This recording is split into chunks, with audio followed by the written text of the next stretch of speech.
We can see that the picture of Nepali women and Nepal is incomplete and broken. Centuries old religious and social customs have created an underclass in Nepali society, and the women are trapped there. In past decade, women have made huge strides in education, government, and various sectors of public life.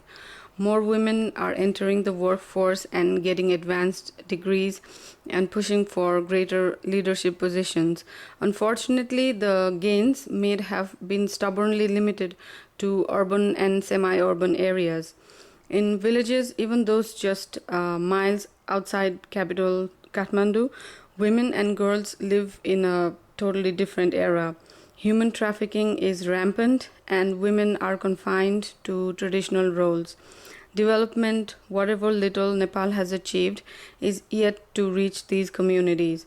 In remote villages, it's even worse. Cattle is treated better than women.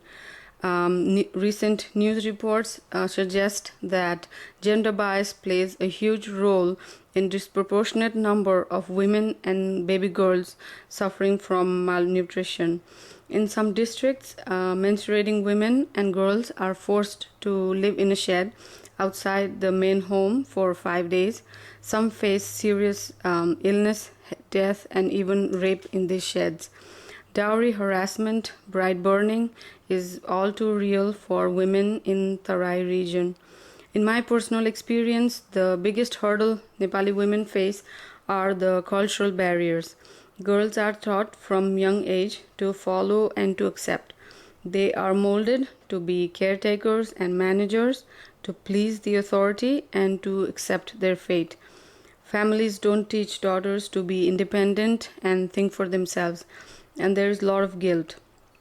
This emotional burden hurts the intellectual and spiritual growth of women.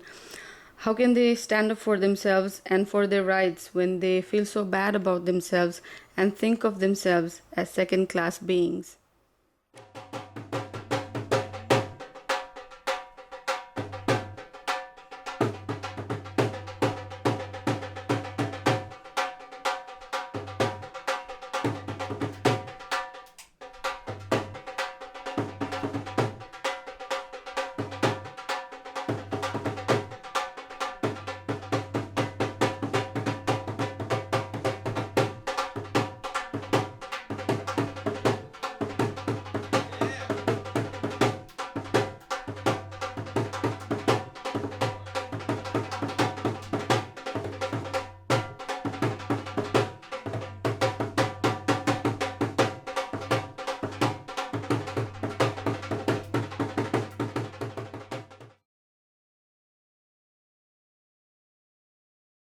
Online activism is a totally new concept for Nepal, as internet is beyond the reach of majority of people.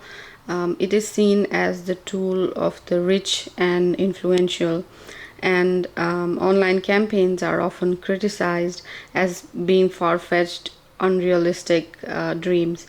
Some well known columnists created a stir when they ridiculed young people pushing for more reforms through online campaigns. In their word, Nepal's poor don't benefit from the internet using influential yuppies online campaigns. Fortunately, in spite of all the ridicule and naysaying and accusation of being elitist, Nepal's youth is not giving up on social networks and the internet as a medium for campaigns and raising different issues. There are a couple of groups using social media and the internet to gather support for their cause, and a number of established old school organizations are also seeking support online. In my experience organizing and participating in online campaigns focused on Nepal related issues, I have seen that Nepali women's rights and human rights organization are very much lagging behind when it comes to utilizing new technology to gather support or to reach new audience.